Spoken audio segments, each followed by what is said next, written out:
হাদিস শরীফে রাসূল করিম সাল্লাল্লাহু আলাইহি ওয়াসাল্লাম বলেন, আমার উম্মত যেন হাসরের মাঠে পিপাসু অবস্থায় দাঁড়িয়ে থাকতে না হয়, সেই জন্য আল্লাহ আমাকে একটা ঝরনা দান করেছেন। এটার নাম হইল হাউজে কাউসার। হাউজে কাউসার আল্লাহ আমাকে দান করেছেন। এই হাউজে কাউসারের পানি আমি হাসরের মাঠে আমার উম্মতকে পান করাবো। আর যে উম্মত এক বিন্দু হাউজে কাউসারের পানি পান করতে পারবে, তার অনন্তকাল পর্যন্ত কোনোদিন পানির পিপাসা হবে না। এই হাউজে কাউসার আল্লাহ আর কোন নবীকে দিবেন না, একমাত্র আমাদের নবীকে। একমাত্র আমাদের নবীকে দান করবেন হাউজে কাউসার। হাউজে কাউসারের পানির গুণাগুণ বর্ণনা করে রাসূল বলেন, হাউজে কাউসারের পানির রং হবে দুধের চেয়ে সাদা, মধুর চেয়ে মিষ্ট, মেশকে আম্বরের চেয়ে সুগন্ধ। আর হাউজে কাউসারের পানির গুণ হবে, হাউজে কাউসারের পানি ঠান্ডা হবে হাসরের মাঠের এই কলিজা ফাটা পিপাসা নিবারণ উপযোগী ঠান্ডা। আর গুণ হবে, আল্লাহর রাসূল বলেন, মান শারিবা লাম ইয়াজমা আবাদা। এক বিন্দু হাউজে কাউসারের পানি যে উম্মত পান করতে পারবে, আল্লাহ অনন্তকাল পর্যন্ত আর কোনোদিন তার পানির পিপাসা হবে না। আল্লাহ পাক রব্বুল আলামিনের অসংখ্য অগণিত মেহেরবানির ফসল, তিনি দয়া করে আমাদেরকে মানুষ রূপে জন্ম দিয়েছেন। ইচ্ছা করলে জীব জন্তুর ঘরে জন্ম দিতে পারতেন, তখন জীব জন্তু হয়ে জীবনভর বনে জঙ্গলে থাকতাম, ঘোরাফেরা করতাম। আমরা কারো কাছে আল্লাহর কাছে এমন দরখাস্ত করিনি, আবেদন করিনি যে আল্লাহ আমাদেরকে জীব জানোয়ারের ঘরে জন্ম না দিয়া মানুষের ঘরে জন্ম দেন। আমাদের কোনো চেষ্টা প্রচেষ্টা ছাড়া, আবেদন নিবেদন ছাড়া, শুধুমাত্র আল্লাহ নিজে মেহেরবানি করে আমাদেরকে মানব কুলে জন্ম দিয়েছে। আবার মানুষের মধ্যে কিছু মানুষ আছে যারা আল্লাহকে বিশ্বাস করে, আল্লাহর অস্তিত্বই বিশ্বাস করে। আবার কেউ বিশ্বাস করে শরীকদার বানাই। যারা বিশ্বাস করে না তারা নাস্তিক। যারা আল্লাহর সাথে অন্যকে শরীকদার বানাইয়া বিশ্বাস করে তারা মুশরিক।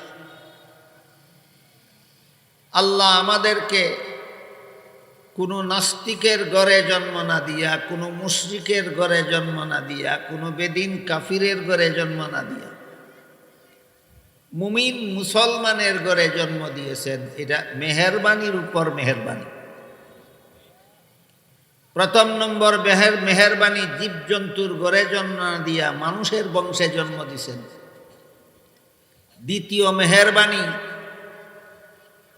বেদিন মানুষ, কাফির মানুষ, নাস্তিক মানুষ, মুশরিক মানুষের ঘরে জন্ম না দিয়া আল্লাহ আমাদেরকে মুমিন মুসলমানের ঘরে জন্ম দিয়া জন্মগতভাবে মুসলমান হওয়ার সুযোগ দান করেছে। আবার সমস্ত নবী রাসূলগণের অনুসারীরাই মুমিন মুসলমান, কিন্তু আমাদেরকে অন্য নবীর উম্মত না বানাইয়া সর্বশ্রেষ্ঠ নবীর উম্মত হওয়ার সৌভাগ্য দান করেছে। আমরা কেউ জন্মের আগে আল্লাহর কাছে এই দরখাস্ত করিনি যে আল্লাহ আমাদেরকে শ্রেষ্ঠ নবীর উম্মত হিসাবে জন্ম দিয়ে পাঠান। আল্লাহর মেহেরবানির উপর মেহেরবানি, তিনি অন্য নবীর উম্মতের ঘরে জন্ম না দিয়া আমাদেরকে সর্বশ্রেষ্ঠ নবীর উম্মতের ঘরে জন্ম দিয়া শ্রেষ্ঠ উম্মত হওয়ার সৌভাগ্য দান করেছে। হাদিস শরীফে রাসূল করিম সাল্লাল্লাহু আলাইহি ওয়াসাল্লাম বলেন, ইন্নাল্লাহা ফাদ্দালানি আলাল আম্বিয়া ওয়া ফাদ্দালা উম্মতি আলাল উমাম। এর অর্থ হলো, আল্লাহ আমাকে সমস্ত নবীগণের উপর শ্রেষ্ঠ মর্যাদা দান করেছে, আর আমার উম্মতকে সকল নবীর উম্মতের উপর শ্রেষ্ঠ মর্যাদা দান করেছে। আমাদের নবী হলেন সমস্ত নবীগণের চেয়ে শ্রেষ্ঠ। এই নবীর উম্মত বানাইয়া আল্লাহ আমাদেরকে সকল নবীর উম্মতের উপর শ্রেষ্ঠ উম্মত বানাইছে। সুতরাং আমরা হলাম শ্রেষ্ঠ নবীর শ্রেষ্ঠ উম্মত। শ্রেষ্ঠ নবীর উম্মত হওয়ার কারণে আল্লাহ দুনিয়াতেও আমাদেরকে অনেকগুলি সুযোগ সুবিধা দান করেছেন, যেগুলি আর কোন নবীর উম্মতকে আল্লাহ দান করেন। শ্রেষ্ঠ নবীর উম্মত হওয়ার কারণে হাসরের মাঠেও আল্লাহ আমাদেরকে অনেকগুলি ফ্যাসিলিটি দিবেন, যা আর কোন নবীর উম্মতকে দেবেন না। দুনিয়াতে যে সমস্ত সুযোগ সুবিধা আল্লাহ আমাদেরকে শ্রেষ্ঠ নবীর উম্মত হওয়ার কারণে দান করেছেন, এর মধ্যে একটা হলো আগেকার যুগের নবীর উম্মতেরা শত শত বৎসরের লম্বা হায়াত পাইত। শত শত বৎসরের লম্বা হায়াত পাইত।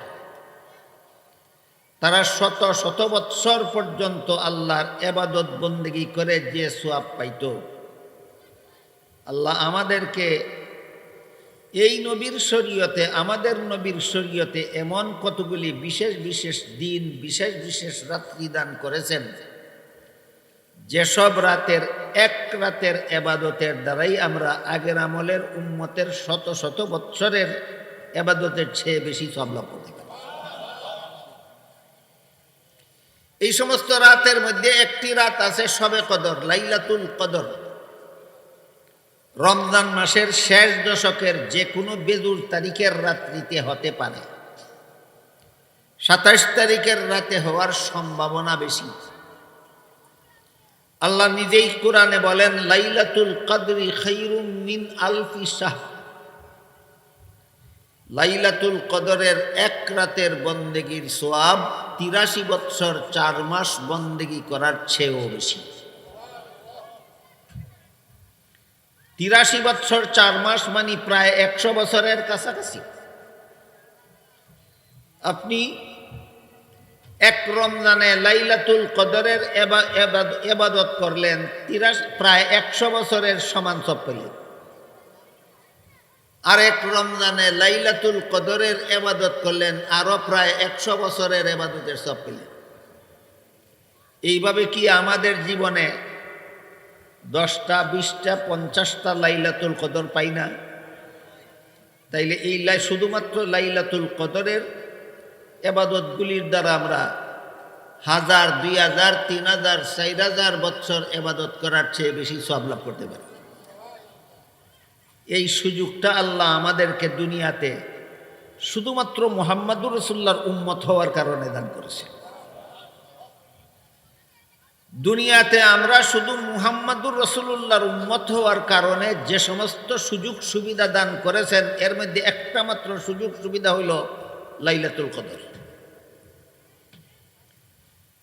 আখিরাতে কিয়ামতের দিন আল্লাহ আমাদেরকে মুহাম্মদুর রাসূলুল্লাহর উম্মত হওয়ার কারণে যে সমস্ত সুযোগ সুবিধা দান করবেন, এর মধ্যে একটা হলো অন্য সকল নবীর উম্মতের হিসাব নিকাশের আগে আল্লাহ আমাদের হিসাব নিকাশের কাজ সমাধা করে দিবেন। বুঝে থাকলে বলেন, অন্য নবীর উম্মতের হিসাব নিকাশ আগে হবে না মুহাম্মদুর রাসূলুল্লাহর উম্মতের হিসাব নিকাশ সকলের আগে হবে? শুধু এই নবীর উম্মত হওয়ার কারণে আল্লাহ আমাদের হিসাব নিকাশ সকল নবীর উম্মতের হিসাবের আগেই আমাদের হিসাব নিকাশ সমাধা করে দিবেন। অন্য নবীর উম্মতেরা পুল সিরাত পার হওয়ার আগে আল্লাহ মুহাম্মদুর রাসূলুল্লাহর উম্মতকে পুল সিরাত পার করাইয়া দিবেন। এক হাদিসে রাসূল করিম সাল্লাল্লাহু আলাইহি ওয়াসাল্লাম বলেন, যতক্ষণ পর্যন্ত আমি মুহাম্মদুর রাসূলুল্লাহ জান্নাতে প্রবেশ করব না, ততক্ষণ পর্যন্ত কোনো নবী রাসূলকে আল্লাহ জান্নাতে প্রবেশ করতে দিবেন না। আর যতক্ষণ পর্যন্ত আমার উম্মত জান্নাতে প্রবেশ করবে না, ততক্ষণ পর্যন্ত কোন নবীর উম্মতকে আল্লাহ জান্নাতে প্রবেশ করতে দিবেন না। তাইলে মুহাম্মদুর রাসূলুল্লাহর উম্মত হওয়ার কারণে হাসরের মাঠে আমাদের হিসাব নিকাশের কাজ আল্লাহ আগে সমাধা করে দেবে। আমাদেরকে আল্লাহ আগে পুল সিরাত পার করাইয়া দিবেন, আমাদেরকে আল্লাহ সকল উম্মতের আগে জান্নাতে প্রবেশ করাইয়া দিবেন। এইগুলি হইল শুধু আমরা মুহাম্মদুর রাসূলুল্লাহর উম্মত হওয়ার কারণ। তাই হাদিস শরীফে আল্লাহর রাসূল বলেন, সমস্ত নবী রাসূলগণের উপর আল্লাহ আমাকে শ্রেষ্ঠ মর্যাদা দান করেছেন, আর সকল নবীর উম্মতের উপর আমার উম্মতের শ্রেষ্ঠ মর্যাদা দান করেছেন। আমাদের নবী হলেন সমস্ত নবীগণের চেয়ে শ্রেষ্ঠ, আর এই নবীর উম্মত হওয়ার কারণে আমরা সকল নবীর উম্মতের চেয়ে শ্রেষ্ঠ। সারমর্ম হলো আমরা শ্রেষ্ঠ নবীর শ্রেষ্ঠ উম্মত। এবার আমরা একটু বোঝার চেষ্টা করি, আল্লাহ আমাদের নবীকে যতভাবে শ্রেষ্ঠত্ব দান করেছেন, একভাবে, দুইভাবে, তিনভাবে, চারভাবে, পাঁচভাবে নয়, আল্লাহ অসংখ্য অগণিত পদ্ধতিতে আমাদের নবীকে সকল নবীগণের চেয়ে শ্রেষ্ঠত্ব দান করেছেন। দুই একভাবে না, অনেকভাবে, অনেকভাবে আল্লাহ আমাদের নবীকে অন্য সকল নবীর উপর শ্রেষ্ঠত্ব দান করেছেন। যতভাবে আল্লাহ আমাদের নবীকে অন্য নবীদের উপর শ্রেষ্ঠত্ব দান করেছেন, এর মধ্যে একটা হলো আল্লাহ আমাদের নবীকে ইমামুল মুরসালিন বানিয়েছেন। ইমামুল মুরসালিন একটা উপাধি, এটা একমাত্র আমাদের নবীর উপাধি, আর কোন নবীর উপাধি নয়। ইমামুল মুরসালিনের অর্থ হলো সমস্ত নবী রাসূলগণের ইমাম। ইমামুল মুরসালিন অর্থ সমস্ত নবী রাসূলগণের ইমাম। আপনারা বলেন তো, মুক্তাদির মর্যাদা বেশি হয় না ইমামের মর্যাদা বেশি হয়? আল্লাহ এমন একটা ঘটনা ঘটাইছেন, যেই ঘটনার মাধ্যমে সমস্ত নবী রাসূলগণকে আমাদের নবীর মুক্তাদি বানাইয়া দিছেন, আর আমাদের নবীকে সমস্ত নবী রাসূলগণের ইমাম বানাইয়া দিছেন। ঘটনাটা হইল মেরাজের ঘটনা। মেরাজের রাত্রে জিবরিল ফিরিস্তা আমাদের নবীকে মক্কা শরীফ থেকে নিয়ে প্রথমে বাইতুল মুকদ্দাসে গিয়া অবতরণ করলেন। বাইতুল মুকদ্দাসে তখন আল্লাহ অন্যান্য সমস্ত নবী রাসূলগণকেও একত্র করে দিলেন। আল্লাহ হুকুম দিলেন সমস্ত নবীগণকে 2 রাকাত নামাজ জামাতের সাথে পড়ার জন্য। সেই পয়গাম্বরী নামাজের জামাতে সমস্ত নবী রাসূলগণ উপস্থিত ছিলেন, কাউকে আল্লাহ অনুপস্থিত রাখেননি। আল্লাহর হুকুমে সমস্ত নবী রাসূলগণ জামাতের সাথে 2 রাকাত নামাজ পড়ার জন্য কাতারবন্দি হয়ে দাঁড়ালেন। কিন্তু ইমামতি কে করবে? একজনের মুখের দিকে আরেকজন তাকাইতেছিলেন। এমতাবস্থায় জিবরিল ফিরিস্তা আমাদের নবীর হাত মুবারক ধরে সামনে ইমামের মুসাল্লায় নিয়ে দিয়ে বললেন, আজকের এই পয়গাম্বরী নামাজের জামাতের ব্যবস্থা আল্লাহ করেছেন সমস্ত নবীগণকে আপনার মুক্তাদি আর আপনাকে সমস্ত নবী রাসূলগণের ইমাম বানাবার জন্য। এই কারণে আমাদের নবীর উপাধি হয়েছে ইমামুল মুরসালিন। এর অর্থ সমস্ত নবী রাসূলগণের ইমাম। এই মর্যাদা আল্লাহ একমাত্র আমাদের নবীকে দিয়েছেন, আর কাউকে নয়। আজকাল অনেকে আমাদের নবীর আলাদা, আমাদের নবীর শান মান মর্যাদা সম্পর্কে বলার চেষ্টা করেন, কিন্তু বলার দ্বারা, কথার দ্বারা অন্যদের চেয়ে শ্রেষ্ঠ সাব্যস্ত করেন না, বরং অন্যদের সমান সাব্যস্ত হয়। আমাদের স্মরণ রাখতে হবে, আমাদের নবীর মর্যাদা আল্লাহ অন্য কারো সমান নয়, সবার চেয়ে শ্রেষ্ঠ মর্যাদা দিয়েছে। কাজেই আমাদের নবীর শান মান মর্যাদা বলার সময়, শোনার সময়, বুঝার সময়, বুঝাবার সময় 2টা কথা গুরুত্বপূর্ণভাবে লক্ষ্য রাখতে হবে। একটা কথা হলো, আমাদের নবীর এই সমস্ত শান মান মর্যাদা অন্য কারো সমান নয়, বরং সকলের চেয়ে শ্রেষ্ঠ সাব্যস্ত হতে হবে। আমি যদি আমাদের নবীর এমন মর্যাদার কথা বলি যেই মর্যাদা অন্য নবীর মধ্যেও আছে, তাইলে কি আমাদের নবীর আলাদা শান হইল? হইল না। যেমন সমস্ত নবী রসুলগণেরও আলাদা কিছু সম্মান মর্যাদা আছে, সেগুলি সকল নবীরই আছে। এর মধ্যে সকল নবীর সমষ্টিগত একটা মর্যাদা হইল মাসুম। মাসুম একটা উপাধি, শুধু আমাদের নবীর উপাধি নয়, সকল নবীর উপাধি। এই মাসুম এর অর্থ হল নবীগণ আজীবন বেগুনাহ। নবীগণ জীবনে কোনোদিন কোনো নবী কোনো রকমের গুনাহ করেন না। কোনো নবী জীবনে কোনোদিন গুনাহ করেন না। এই গুণটা বোঝাবার জন্য যে শব্দটা ব্যবহার হয় সেই শব্দটা হলো মাসুম। বুঝে থাকলে বলুন তো, মাসুম শব্দটা কি নিন্দা করার শব্দ না প্রশংসা করার শব্দ? শুধু আমাদের নবীর না সকল নবীর? এখন যদি আপনি আমাদের নবীর প্রশংসা করতে গিয়া মাসুম বলেন, এটা কি আমাদের নবীর প্রশংসা হবে? এই কথাটা আজকাল অনেকে বুঝে না। এটা বুঝতে হবে, আমাদের নবীর এমন সমস্ত গুণাবলী এবং বৈশিষ্ট্য আল্লাহ কুরআনে দান করেছেন, রসুল অনেক হাদিসে বলে দিয়েছেন, যেগুলি একমাত্র আমাদের নবীর বৈশিষ্ট্য। এই গুণ শুধু আমাদের নবীর জন্য, অন্য নবীর জন্য নয়। কাজে আমি যদি আমাদের নবীর প্রশংসা করতে গিয়া মাসুম বলি, এই বলাটা সঠিক হলো না, কারণ মাসুম শুধু আমাদের নবী না, মাসুম সমস্ত নবী রসুলই মাসুম।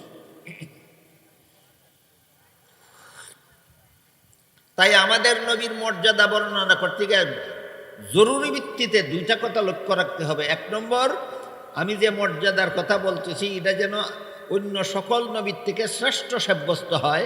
দুই নম্বর, আমার বর্ণিত মর্যাদা যেন কুরআন হাদিসে উল্লেখ থাকে। আমি মন গড়াভাবে নবীর মর্যাদা বললে হবে না। নবীর মর্যাদা মন গড়া বলার দরকার নাই।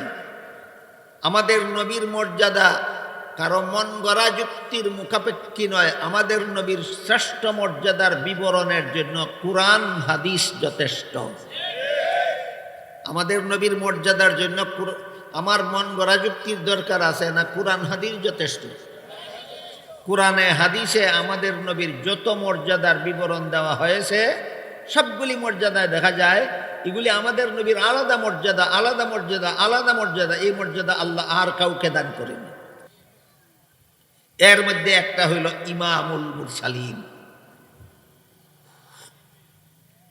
ইমামুল মুরসালিন এর অর্থটা যদি আপনারা বুঝে থাকেন, সমস্ত নবী রসুলগণের ইমাম, তাহলে বলুন তো এই মর্যাদাটা কি অন্য কারো আছে না একমাত্র আমাদের নবী? এই ঘটনাটা কি হাদিসে উল্লেখ নাই? হাদিসে উল্লেখ আছে। কাজেই আমাদের নবী ইমামুল মুরসালিন আমার যুক্তিতে না হাদিসের বিবরণ মতে? অন্যদের সমান না অন্যদের চেয়ে শ্রেষ্ঠ? এই দুই কথা নবীর মর্যাদা বর্ণনার বেলায় এই দুই কথা মনে রাখতে হবে, যে আমাদের নবীর মর্যাদা কারো মন গড়া যুক্তিতে হয় না। আমাদের নবীর মর্যাদার জন্য কুরআন হাদিসের বিবরণ যথেষ্ট। দুই নম্বর, এমন মর্যাদার কথা বলা যাবে না যেটা অন্য লোকেরও আছে। বলতে হবে এমন গুণের কথা যেই গুণ আমাদের নবী ছাড়া আল্লাহর সৃষ্ট জগতে আর কারো মধ্যে নেই। এই জন্য আমাদের নবীর বিস্তারিত মর্যাদার বিবরণ যাদের মনে থাকে না, তাদের জন্য একটা শব্দ যথেষ্ট চিরজীবন মনে রাখার জন্য, সেটা হলো আমাদের নবীর মর্যাদা সৃষ্টির শ্রেষ্ঠ। সৃষ্টির শ্রেষ্ঠ। এরকম শ্রেষ্ঠ মর্যাদা সম্বলিত একটা উপাধি হলো ইমামুল মুরসালিন। আর একটা উপাধি হইল আমাদের নবীর আরেকটা উপাধি সূচক মর্যাদা হইল খাতামুন নবিয়্যিন। একটা মর্যাদা হইল ইমামুল মুরসালিন, আর একটা মর্যাদা হলো খাতামুন নবিয়্যিন। খাতামুন নবিয়্যিনের অর্থ হইল শেষ নবী। খাতামুন নবিয়্যিনের অর্থ শেষ নবী। এটা আমাদের নবীর আলাদা মর্যাদা কিভাবে হয়? আল্লাহ কোরআনে আমাদের নবীকে খাতামুন নবিয়্যিন বলেছেন। হাদিস শরীফে রাসূল করিম সাল্লাল্লাহু আলাইহি ওয়াসাল্লাম এর ব্যাখ্যায় বলেছেন, আনা খাতামুন নবিয়্যিন লা নবিয়্যা বাদি। আমি যে খাতামুন নবীন, এর অর্থ হইল আমার পরে আর কোনো নবী নাই, আমি শেষ নবী। কিন্তু প্রশ্ন জাগে, শেষ নবী হওয়াটা শ্রেষ্ঠ নবী হওয়ার প্রমাণ কিভাবে হয়? এই কথাটা, এই প্রশ্নের জবাবটা একটা সহজ উদাহরণের মাধ্যমে আমরা বুঝতে পারি। উদাহরণটা হইল, ধরেন একটা মানুষ কোনো জটিল রোগে আক্রান্ত হইল, একজন ডাক্তারের দ্বারা চিকিৎসা করাইল, রোগ সারল, কিছুদিন পরে আবার রোগ দেখা দিল। আরেক ডাক্তারের দ্বারা চিকিৎসা করাইল, রোগ সারল কিছুদিনের জন্য। আরেক ডাক্তারের দ্বারা চিকিৎসা করাইল, রোগ সারল কিছুদিনের জন্য। তাই ডাক্তার পাল্টাইয়া চিকিৎসা করাইতে করাইতে শেষ পর্যন্ত এমন এক ডাক্তারের দ্বারা চিকিৎসা করাইল, যার চিকিৎসায় রোগ যে সারল, জীবনে আর কোনোদিন ফিরল না। এবার বলেন, প্রথম দিকে যে সমস্ত ডাক্তার চিকিৎসা করেছেন, তাদের চিকিৎসা কি পুরাপুরি সফল না আংশিক সফল? সর্বশেষে যিনি চিকিৎসা করেছেন, তার চিকিৎসা কি আংশিক সফল না পুরাপুরি সফল? তাহলে বোঝা গেল, যে ডাক্তারের চিকিৎসার পরে আরো ডাক্তারের দরকার বাকি থাকে, ইনি শেষ ডাক্তারও না, শ্রেষ্ঠ ডাক্তারও না।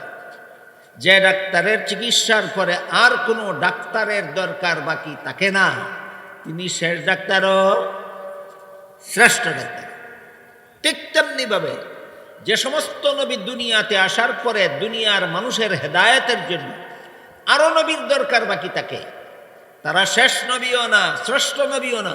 আবির্ভাবের পরে কিয়ামত পর্যন্ত দুনিয়ার মানুষের হেদায়েতের জন্য আর কোনো নবীর দরকার বাকি থাকে না, তিনি শেষ নবীও শ্রেষ্ঠ নবী। এই জন্য খাতামুন নবিয়্যিন আমাদের নবীর বৈশিষ্ট্যপূর্ণ গুণবাচক উপাধি। আল্লাহ যতভাবে আমাদের নবীকে শ্রেষ্ঠ মর্যাদা দান করেছেন, এর মধ্যে একটা হইল ইমামুল মুরসালিন, আরেকটা হইল খাতামুন নবিয়্যিন। উপাধিগুলির যে সংক্ষিপ্ত ব্যাখ্যাগুলি আমি বলতেছি, বুঝেন তো আপনারা? ইমামুল মুরসালিনের একটা ব্যাখ্যা আছে, এটি হল মেরাজের ঘটনা। খাতামুন নবীনের একটা ব্যাখ্যা আছে, এই ব্যাখ্যাটা এতক্ষণে বললাম, বুঝলেন কিনা দেখেন। খাতামুন নবীন হওয়া আমাদের নবীর একটা আলাদা বৈশিষ্ট্যপূর্ণ গুণ। এই মর্যাদা আল্লাহ আমাদের নবী ছাড়া আর দুনিয়ার কোনো নবী রাসূলকে এই মর্যাদা দান করেন। এই খাতামুন নবীন আমার মন গড়া মর্যাদা না, হুবহু শব্দটাই কোরআনে আছে। হ্যাঁ, কোরআনে আছে, হাদিসে আছে। এই জন্য মনে রাখতে হবে, নবীর মর্যাদার জন্য কারো মন গড়া যুক্তির দরকার নাই, কোরআন হাদিসের বিবরণ যথেষ্ট। আমাদের নবীকে যেমন ভাবে হাদিসে উল্লেখ আছে আমাদের নবীকে আল্লাহ ইমামুল মুরসালিন বানাইছেন, ঠিক তেমনি ভাবে কোরআন হাদিসে উল্লেখ আছে আমাদের নবীকে আল্লাহ খাতামুন নবিয়্যিন বানাইছেন। 3 নম্বর মর্যাদা, আল্লাহ পবিত্র কোরআনের এক আয়াতে বলেন, সমস্ত নবী রসুলগণকে দুনিয়াতে পাঠাবার সময় আমি একটা ওয়াদা নিয়ে পাঠাইছি। সেইটা হইল, তোমরা দুনিয়াতে গিয়া যদি মুহাম্মাদুর রাসূলুল্লাহকে পাও, তাহলে লাতানসুরুন্নাহু লাতুমিনুন্না বিহি ওয়া লাতানসুরুন্নাহু, আল্লাহর ভাষায়। সমস্ত নবীগণের কাছ থেকে এই ওয়াদা নিয়ে পাঠাইছি যে তোমরা যদি দুনিয়াতে গিয়া মুহাম্মাদুর রাসূলুল্লাহকে পাও, তাইলে তার দ্বীনের দাওয়াতের কাজে সহযোগিতা করবে এবং মুহাম্মাদুর রাসূলুল্লাহর উপর তোমাদের ঈমান আনতে হবে। বলেন তো আপনারা, আদম আলাইহিস সালাম থেকে নিয়ে ঈসা আলাইহিস সালাম পর্যন্ত কোন নবী দুনিয়াতে এসে কি আমাদের নবীকে পেয়েছিলেন? পাইছেন না।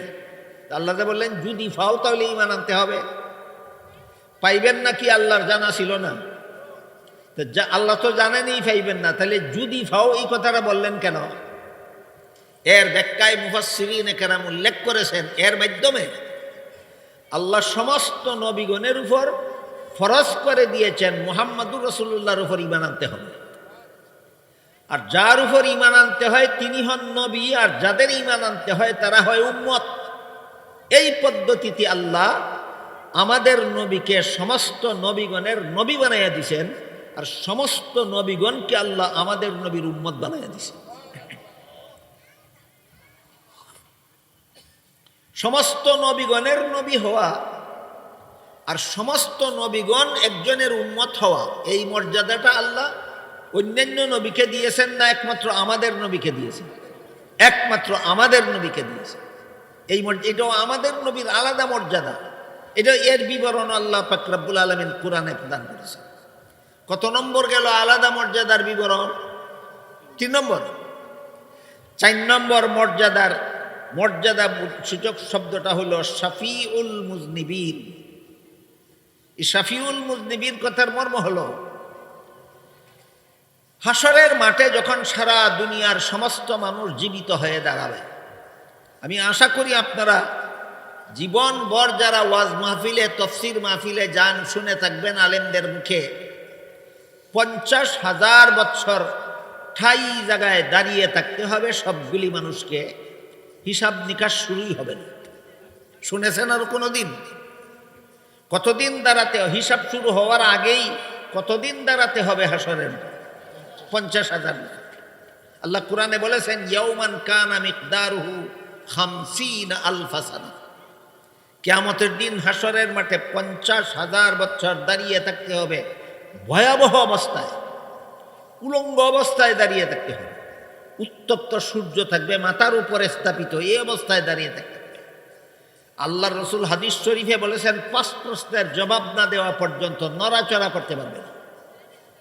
এই মহাবিপদের সময় হাসরের মাঠের মানুষ আদম আলাইহিস সালামকে অনুরোধ করবে, আল্লাহর কাছে সুপারিশ করে দিন, আমাদের হিসাব নিকাশের কাজটা যেন আল্লাহ সমাধা করে দেন। আদম আলাইহিস সালাম বলবেন, আমার সাহস নাই। নূহ আলাইহিস সালামকে অনুরোধ করবে, তিনিও বলবেন সাহস নাই। ইব্রাহিম আলাইহিস সালামকে অনুরোধ করা হবে, তিনিও বলবেন সাহস নাই। মুসা আলাইহিস সালামকে অনুরোধ করা হবে, তিনিও বলবেন সাহস নাই। ঈসা আলাইহিস সালামকে অনুরোধ করার পরে হাসরের মাঠের মানুষ হিসাব নিকাশের কাজটা শুরু করার জন্য যখন আল্লাহর কাছে সুপারিশ করার দরখাস্ত করবে ঈসা নবীর কাছে, তখন তিনি হাসরের মাঠের মানুষকে 2টা কথা বলবেন। 1 নম্বর বলবেন, আমারও সাহস নাই, এটা একটা কথা। 2 নম্বর কথা বলবেন, তোমরা শুনো, আজকে হাসরের মাঠে হিসাব নিকাশ শুরু করার সুপারিশের অধিকার আল্লাহ কোনো নবী রাসূলকে দেননি, একমাত্র মুহাম্মাদুর রাসূলুল্লাহকে দিয়েছে। মুহাম্মাদুর রাসূল, তোমরা যদি সত্যই সুপারিশের প্রস্তাব নিয়ে সফল হতে চাও, আর বিভিন্ন নবীদের দ্বারে দ্বারে ধর্ণা দিয়ে হবে না, একমাত্র মুহাম্মাদুর রাসূলুল্লাহর কাছে যাও। হযরত ঈসা আলাইহিস সালামের পরামর্শে হাসরের মাঠের মানুষ মুহাম্মাদুর রাসূলুল্লাহ সাল্লাল্লাহু আলাইহি ওয়াসাল্লামকে অনুরোধ করে বলবে, আপনি আল্লাহর কাছে সুপারিশ করে দিন যেন আমাদের যারা জান্নাতে যাওয়ার যাবে, যারা জাহান্নামে যাওয়ার যাবে, কিন্তু হাসরের মাঠের কষ্টটা থেকে যেন আমরা সবাই রেহাই পেতে পারি। রাসূল বলবেন, হ্যাঁ, আজকের এই হিসাব নিকাশ শুরু করার সুপারিশের অধিকার আমাকে ছাড়া আল্লাহ আর কাউকে দেননি, আমাকেই তোমাদের হিসাব নিকাশ শুরুর জন্য সুপারিশ করতে হবে। বলেন তো, এই সুপারিশের অধিকারটা অন্য নবীর আছে না একমাত্র আমাদের নবীকে আল্লাহ দান করেছেন? এটা হইল আমাদের নবীর আলাদা মর্যাদাগুলির 4 নম্বর মর্যাদা। 4র্থ মর্যাদা হইল আল্লাহ আমাদের নবীকে হাসরের মাঠে হিসাব নিকাশ শুরু করার সুপারিশের অধিকার শুধু আমাদের নবীকে দিবেন, আর কাউকে নয়। 5 নম্বর মর্যাদা, হাসরের মাঠে মানুষগুলি কলিজা ফাটা পিপাসু অবস্থায় উঠবে। মাটির নিচের থেকে জিন্দা হয়ে যে হাসরের মাঠে দাঁড়াবে, কলিজা ফাটে ফাটে অবস্থা, এইরকম পিপাসু অবস্থায় দাঁড়াবে। হাদিস শরীফে রাসূল করিম সাল্লাল্লাহু আলাইহি ওয়াসাল্লাম বলেন, আমার উম্মত যেন হাসরের মাঠে পিপাসু অবস্থায় দাঁড়িয়ে থাকতে না হয়, সেই জন্য আল্লাহ আমাকে একটা ঝরনা দান করেছেন, এটার নাম হইল হাউজে কাউসার। হাউজে কাউসার আল্লাহ আমাকে দান করেছেন। এই হাউজে কাউসারের পানি আমি হাসরের মাঠে আমার উম্মতকে পান করাবো, আর যে উম্মত 1 বিন্দু হাউজে কাউসারের পানি পান করতে পারবে, তার অনন্তকাল পর্যন্ত কোনোদিন পানির পিপাসা হবে না। এই হাউজে কাউসার আল্লাহ আর কোন নবীকে দিবেন না, একমাত্র আমাদের নবীকে, একমাত্র আমাদের নবীকে দান করবেন হাউজে কাউসার। হাউজে কাউসারের পানির গুণাগুণ বর্ণনা করে রাসূল বলেন, হাউজে কাউসারের পানির রং হবে দুধের চেয়ে সাদা, মধুর চেয়ে মিষ্ট, মেশকে আম্বরের চেয়ে সুগন্ধ। আর হাউজে কাউসারের পানির গুণ হবে, হাউজে কাউসারের পানি ঠান্ডা হবে হাসরের মাঠের এই কলিজা ফাটা পিপাসা নিবারণ উপযোগী ঠান্ডা। আর গুণ হবে, আল্লাহর রসুল বলেন, মান শারিবা লাম ইয়াজমা আবাদা, এক বিন্দু হাউজে কাউসারের পানি যে উম্মত পান করতে পারবে, আল্লাহ অনন্তকাল পর্যন্ত আর কোনোদিন তার পানির পিপাসা হবে না। এই হাউজে কাউসার হইল আমাদের নবীর বৈশিষ্ট্যপূর্ণ গুণগুলির ৫ নম্বর গুণ। হাউজে কাউসারের মালিক আল্লাহ আমাদের নবীকে বলেছে। এই মর্মে আল্লাহ সূরা কাউসারের শুরুতে বলেন, ইন্না আতাইনাকাল কাউসার, আমি আপনাকে কাউসার দান করেছি। কাউসারের অনেক ব্যাখ্যা আছে, কাউসারের এত বেশি ব্যাখ্যা আছে যে ব্যাখ্যাগুলি সারা রাতেও বলে শেষ করা যাবে না। আল্লাহ যে আমাদের নবীকে কাউসার দান করেছেন এর যতগুলি ব্যাখ্যা আছে, এর মধ্যে একটা মাত্র ব্যাখ্যা হলো হাউজে কাউসার। এই হাউজে কাউসার একমাত্র আমাদের নবীকে আল্লাহ দান করেছেন। হাদিস শরীফে রাসূল বলেছেন, হাউজে কাউসারের পানি আমার উম্মতকে পান করাবার জন্য আল্লাহ এত বিপুল পরিমাণ পিয়ালা মোতায়েন করেছেন যে পরিমাণ তারকা আল্লাহ আসমানে স্থাপন করেছেন। হাউজে কাউসারের পানি যে নবী আপনাদেরকে পান করাবেন পিয়ালার দ্বারা, পিয়ালাগুলির সংখ্যা কত? আকাশের তারকার সংখ্যা যত। এই হাউজে কাউসার হইল আমাদের নবীর বৈশিষ্ট্যপূর্ণ গুণ সমূহের ৫ নম্বর গুণ। ৬ নম্বর গুণ হল, রাসূল করিম সাল্লাল্লাহু আলাইহি ওয়াসাল্লাম এক হাদিসে বলেন, তাজাওয়াজুল উদুদাল গুলুদা ফাইন্নী মুকাসিরুম বিকুমুল উমামা ইয়াউমাল কিয়ামা। আমি যদি হাদিসটা সম্পূর্ণ হাদিস অনুবাদ করে ব্যাখ্যা বিশ্লেষণ করে বুঝাতে যাই একটু সময় লম্বা হবে, এই জন্য সেই দিকে না গিয়ে আমি হাদিসটার মর্ম বলি। শুধু মর্ম, হাদিসটার মর্ম হলো, অন্য নবীর উম্মতের সংখ্যার চেয়ে আমার উম্মতের সংখ্যা হবে বেশি হাসরের মাঠে, প্রমাণ হবে। এটাও আমার একটা আলাদা মর্যাদা। অন্য নবীর উম্মতের চেয়ে মুহাম্মদুর রাসূলুল্লাহর উম্মতের সংখ্যা হওয়াটাও আমাদের নবীর আলাদা মর্যাদা। আর এই সংখ্যাধিক্যটাও এই কাউসার শব্দের আরেক তফসির, আরেক ব্যাখ্যা। এক হাদিসে উল্লেখ আছে, সমস্ত জান্নাতীরা জান্নাতে চলে যাওয়ার পর দেখা যাবে সমস্ত জান্নাতীদের 3 ভাগের 1 ভাগ জান্নাতি হবে সকল নবীর উম্মত, আর 3 ভাগের 2 ভাগ জান্নাতি হবে একা মুহাম্মদুর রাসূলুল্লাহর উম্মত। হিসাবটা কি বুঝতে পারলেন আপনারা? মুহাম্মদুর রাসূলুল্লাহর উম্মতের সংখ্যা সকল নবীর উম্মতের চেয়েও ডাবল, দ্বিগুণ। এটা আমাদের নবীর 6 নম্বর মর্যাদা। 7 নম্বর মর্যাদা হলো, এক হাদিসে উল্লেখ আছে, রাসূল করিম সাল্লাল্লাহু আলাইহি ওয়াসাল্লাম বলেন, আল্লাহ আমাকে বলে দিয়েছেন আমার উম্মতের 70,000 ব্যক্তিকে আল্লাহ বিনা হিসাবে জান্নাতে দিবেন। হযরত নূহ আলাইহিস সালাম সারা জীবন 950 বছর দুনিয়ার মানুষকে দাওয়াত দিয়া উম্মত পাইছিলেন মাত্র 40 জন। নূহ নবীর সর্বমোট উম্মত কজন? 40 জন। আমাদের নবী বলেন, আমার উম্মত 72,000 উম্মত হবে শুধু বিনা হিসাবে জান্নাতে। কথা শোনার সাথে সাথে হযরত উমর বলেন, ওগো আল্লাহর রাসূল, আপনার 70,000 উম্মতকে আল্লাহ বিনা হিসাবে জান্নাতে দিবেন, এটা তো আল্লাহর পক্ষ থেকে বলা হয়েছে, আপনি কেন সুপারিশ করলেন না বিনা হিসাবে জান্নাতি উম্মতের সংখ্যাটা আরো বাড়াইয়া দেওয়ার জন্য? রাসূল বলেন, আমি সুপারিশ করেছি। উমর বলেন, সুপারিশ করে কি পাইছেন বলুন? রাসূল বলেন, আমার সুপারিশের কারণে আল্লাহ বলেছেন, আমি যে বলছিলাম আপনার 70,000 উম্মতকে বিনা হিসাবে জান্নাতে দেব, আপনার সুপারিশের কারণে আমার দেওয়া 70,000-এর প্রতি হাজারের সাথে আরো 70,000, আরো 70,000, আরো 70,000 করে আপনার উম্মতকে আমি বিনা হিসাবে জান্নাত।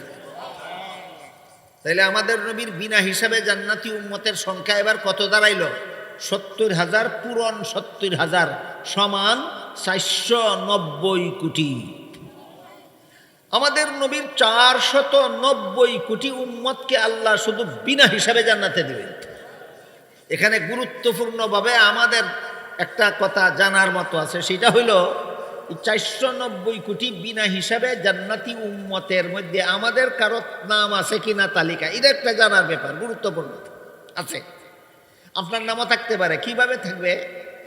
আমরা জীবনে যে যত গুনাহ করি, আল্লাহর জাহান্নামের শাস্তির ভয়ে, আল্লাহর জান্নাত পাওয়ার আশায়, নবীর শাফাআত পাওয়ার আশায় যদি যথারীতি তওবা করে জীবনের সবগুলি গুনাহ ছেড়ে দেই, আর এরপরে আর গুনাহ না করে যদি মরে যাই, আমার নামটাও ওই 490 কোটির তালিকাভুক্ত করে দেওয়া হবে। এবার বুঝে থাকতে বলুন তো, আমাদের নবীর 490 কোটি উম্মত যে বিনা হিসাবে জান্নাতে যাবে, এদের তালিকাভুক্ত কি আমাদের হওয়ার সুযোগ আছে? হ্যাঁ, সুযোগ আছে। কি? আমি অতীত জীবনে যত গুনাহ করেছি তওবা করে ছেড়ে দেব, এইসব গুনাহ যদি আর না কইরা মারা যাই, আমার নামটাও 490 কোটির অন্তর্ভুক্ত হয় না। একবার আল্লাহ পাক রব্বুল আলামিন একটা বিশেষ কারণবশত নবীর কাছে কোরআনের আয়াত নাজিল করা বন্ধ রেখেছিলেন। এই সুযোগে আবু লাহাবের বউয়ের নাম ছিল উম্মে জমিল। উম্মে জমিল আবু লাহাবের বউয়ে নবীকে তিরস্কার করা শুরু করলো। বলতে লাগলো, তোমার খুদার সাথে তোমার সম্পর্ক নষ্ট হয়ে গেছে, তোমার খুদা তোমার সাথে বয়কট করে ফেলেছে। এই সমস্ত তিরস্কারে নবী অন্তরে বড় ব্যথা পাইতেন, আর নীরবে নির্জনে বসে শুধু কাঁদতেন। এরপরে আল্লাহ আবার যখন ওহী নাজিল শুরু করলেন, তখন আল্লাহ বললেন, ওয়াদ-দুহা ওয়াল-লাইলি ইযা সাজা মা ওয়াদ্দাআকা রাব্বুকা ওয়া মা ক্বালা ওয়ালাল আখিরাতু খায়রুল লাকা মিনাল উলা। আল্লাহ এখানে কয়েকটা কসম খাইয়া বলছেন, হে আল্লাহ, হে আমার নবী, আবু লাহাবের বউয়ের তিরস্কারে আপনি মনে বড় ব্যথা পাইছেন। ওয়ালা সাউফা ইউতিকা রাব্বুকা ফাতারদা, আমি আল্লাহ আপনার মনের ব্যথা দূর করে আপনার মনটাকে খুশি করে দেবেন। আল্লাহ যখন আমাদের নবীকে বললেন, আপনার আবু লাহাবের বউয়ের তিরস্কারে আপনার মনে যে ব্যথা পাইছেন, ব্যথা দূর করে আপনার মনটাকে আমি খুশি করে দেব, সাথে সাথে নবী বলেন, আমার যে সমস্ত উম্মত গুনার কারণে জাহান্নামে যাবে, সবগুলি গুনাহগার উম্মতকে জাহান্নাম থেকে মুক্তি না দেওয়া পর্যন্ত মনটা আমার খুশি হবেই না। এইভাবে আমাদের নবীকে আল্লাহ সুপারিশের অধিকার দান করেছে। ভবিষ্যতে হাসরের মাঠে তো সুপারিশ করবেনই, বিভিন্ন রকমের সুপারিশ করবেন। শেষ পর্যন্ত সমস্ত গুনাহগার উম্মতকে জাহান্নাম থেকে উদ্ধার করার জন্য আমাদের নবী সুপারিশ করবেন।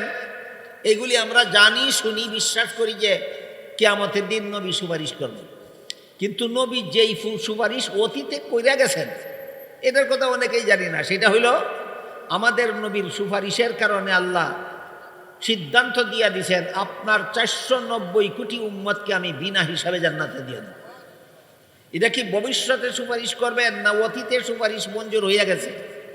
অতীতের সুপারিশ মঞ্জুর হয়ে গেছে। এইভাবে কোরআনে এবং হাদিসে আমাদের নবীর যে সমস্ত আলাদা শান, মান, মর্যাদার বিবরণ পরিষ্কার ভাষায় উল্লেখ আছে, এইগুলি বলতে থাকলে রাত পোহাইয়া যাবে, নবীর শান, মান, মর্যাদার বিবরণ শেষ হবে না। এই জন্য প্রথমেই বলেছি, যদি বিস্তারিত বিবরণ কারো মনে না থাকে, শুধু একটা কথা মনে রাখতে পারি আমরা জীবনভর, যে আমাদের নবীকে আল্লাহ সৃষ্টির শ্রেষ্ঠ মর্যাদা দান করেছেন। এটা মনে থাকবে কিনা? আমাদের নবীর মর্যাদা সৃষ্টির শ্রেষ্ঠ। তাই আল্লাহ আমাদের সবাইকে এই শ্রেষ্ঠ নবীর উম্মত হওয়ার যে সৌভাগ্য দান করেছেন, শ্রেষ্ঠ নবীর উম্মত এর দায়িত্ব পালন করে, নবীর সুন্নতি জীবনযাপন করে, হাসরের মাঠে নবীর সুপারিশে যেন আমরা, নবীর শাফাআত পাইয়া যেন আমরা, নবীর হাউজে কাউসারের পানি পাইয়া যেন আমরা বিনা হিসাবে জান্নাতে যেতে পারি। আল্লাহ আমাদের সবাইকে তৌফিক দান করুন, আমিন। সুবহান রাব্বিকা রাব্বিল ইজ্জাতি আম্মা ইয়াসিফুনা ওয়া